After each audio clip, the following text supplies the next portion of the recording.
across beds, hearts and bucks. This is The Health Show. BBC Three Counties Radio. Now, almost 10 million people in the UK are members of a gym. Are you? I mean, have you actually been to the gym? Did you join and then never ever go? That's sort of the sort of thing I would do. But if you had a disability, then there can be barriers to overcome, just even to be a member. Jake Leonard from Milton Keynes has cerebral palsy and has found a solution. He joins me in the studio with his trainer, Glen Morgan, from Oak Grove Leisure Centre. Hello, lads. Welcome to the show. Good afternoon. Good How are you doing? You all right? I'm all right, thank you. All right, so first things first, let's have a chat with you, Jake, first. Jake, so tell me a bit about, first of all, your condition is cerebral palsy. How does that affect you? Yeah, so my condition is cerebral palsy, plastic quadriplegia, and it affects me in the way that I can't walk at all. So I use a power chair every day to get around. I rely on carers to help me with tasks that some able-bodied people might take for granted. And so I've had to overcome a lot of challenges in my life, and fitness is just the number one that I'm currently on with the help of my trainer. Your trainer. So hello to your trainer, of course, Glenn. Hello, welcome. Hey, how you doing? You all right? Yeah, I'm all right, thank you. I was very disappointed with you, Glenn, when you told me you just had a protein shake for breakfast. But then you redeemed yourself because you told me that you gave your daughter the eggs. Well, there you go. Yeah, you've got to make sure you get your protein in for the day. Good man.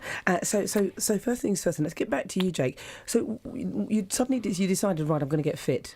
Yeah, and then what was the first thing you did once you decided that? So I investigated some different gyms in my local area. I signed up at a gym, quite big.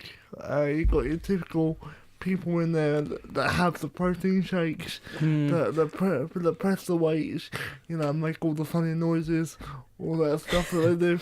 And he's talking about you, by the way. Yeah, it's definitely me. Yeah. and I was the only one in there that was in a wheelchair. Yeah. And that had a disability. Yeah. And I felt a bit out of place. Yeah. Like I shouldn't be there.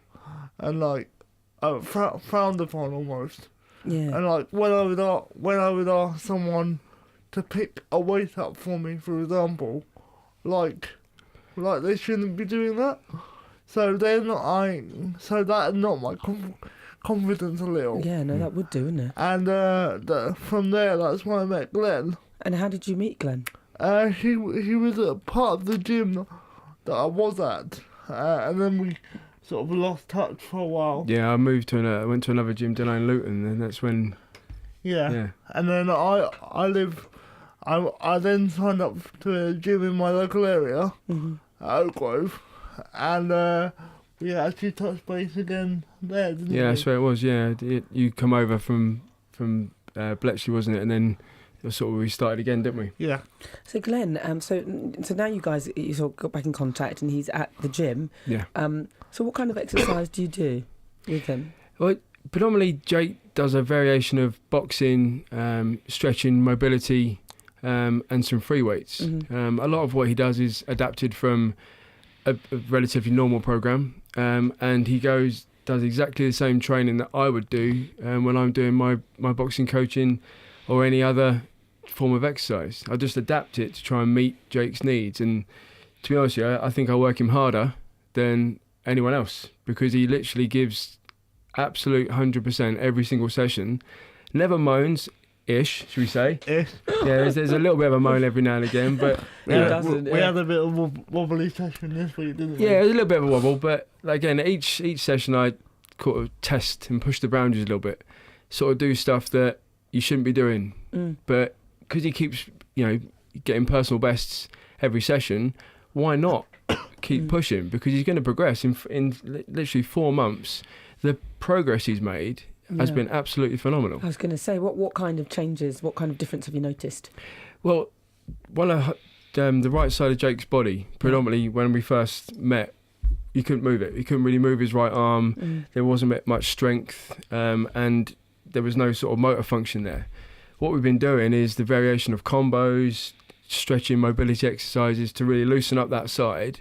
And now Jake's able not only to punch with that side, but to able to lift weights and stretch for a lot longer than he could ever do before. I'm doing actually on the right hand side of my body, on the pectoral fly machine. I'm doing 86 kilos, 86 kilos. Whoa. And you started on 15. And I started Wow. on 15 kilos. And how long have you been doing this for? Training? It's 4 months. 4 months. Just 4 in months. 4 months. Yeah. So if you can do that in 4 months, think you'd be like Superman by the end Exactly. of it. Whoa. There's no limits. There's Yeah. literally no limits to what he can do. And like I said, because he keeps every single session, there's a personal best. You think, well, let's go again. Let's keep pushing. And how are you finding adapting the sessions? Is this something that you've been doing, are you familiar with, or is this a new thing for you? Yeah, no, I mean, like I said, I've been in the industry nearly 20 years. From football coaching, personal training, gyms. But this is the first person I've actually adapted sessions to and he's just literally smashed everything. There's literally not been a session we've gone, maybe let's go back to the drawing board. He's just absolutely smashed everything. And Jake, what kind of a difference is this making to you personally? How are you feeling? Well, my self-esteem is obviously a lot more improved from when I started, and for me the working relationship that myself and Glenn have a massive impact because I look forward to going to the gym because I know that Glenn knows what I can and can't do, and even if I can't do something, we'll find a way to adapt it.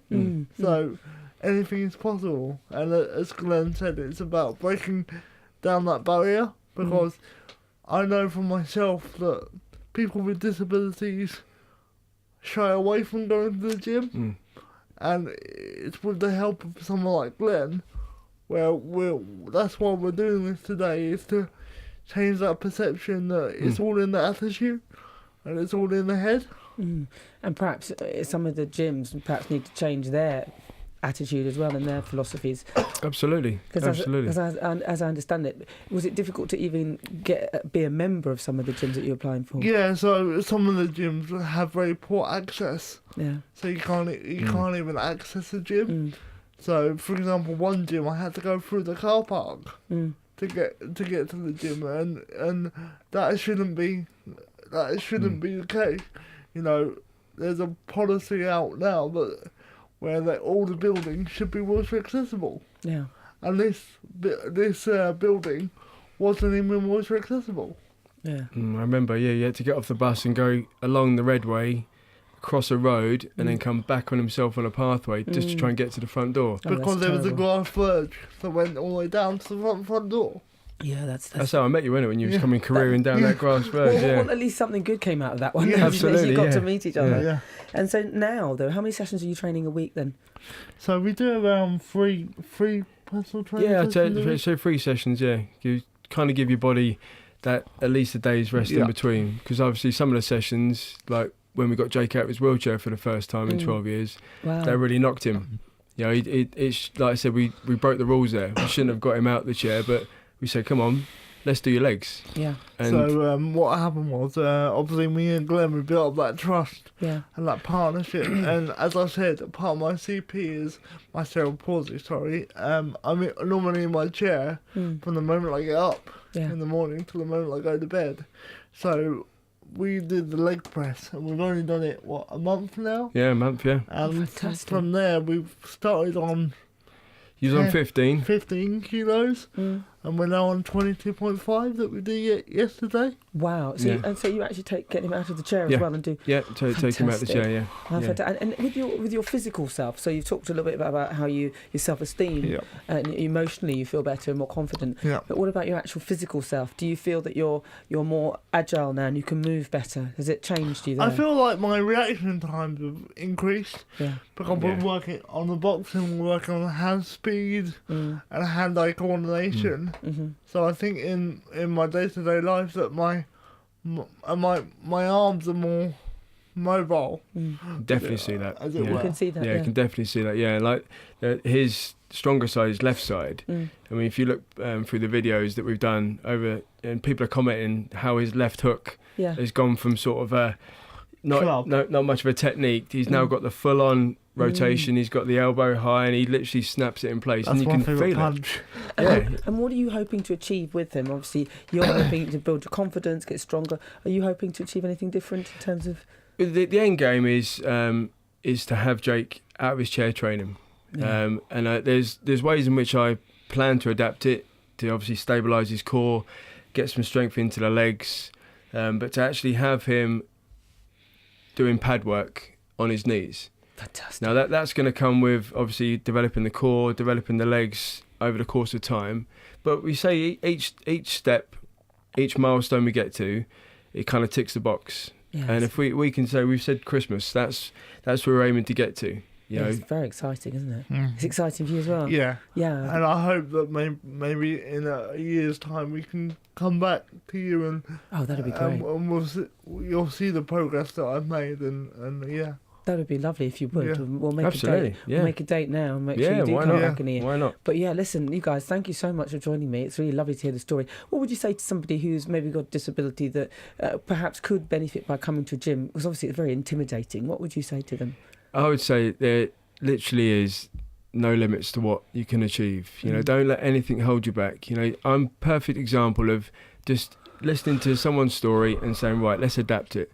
I think more people should adapt their training sessions, and I think more people should feel confident enough to come to someone like myself and ask for help, because that's all it is. You know. And what would you say, Jake?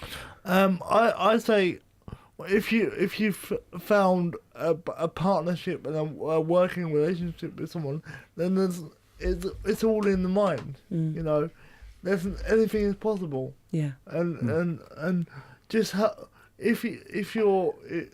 it helps if you know that someone that has gone through it. So if there's people out there that want to get in touch with myself and Glenn, we'll quite happily talk to them about our experiences. Wonderful. So where can they get in touch with you, Glenn, in particular, because obviously you're training? Where can they get in touch with you? Yeah, I mean, they're happy to drop me a message on Facebook, or you can contact me at the club at Oak Grove, or do it through Jake's and also we Facebook have page. a Willpower Fitness. Yeah. So that's where we post all our videos that we do. And I just want to take this moment actually to thank Glenn personally for all the support. Because I wouldn't be where I am today. I wouldn't be sat here talking to you without the help of Glenn. Well done, Glenn. Absolute pleasure, mate. Good Absolute job, man. pleasure. Good job. Listen, No, it's thank you, absolute guys. pleasure, mate.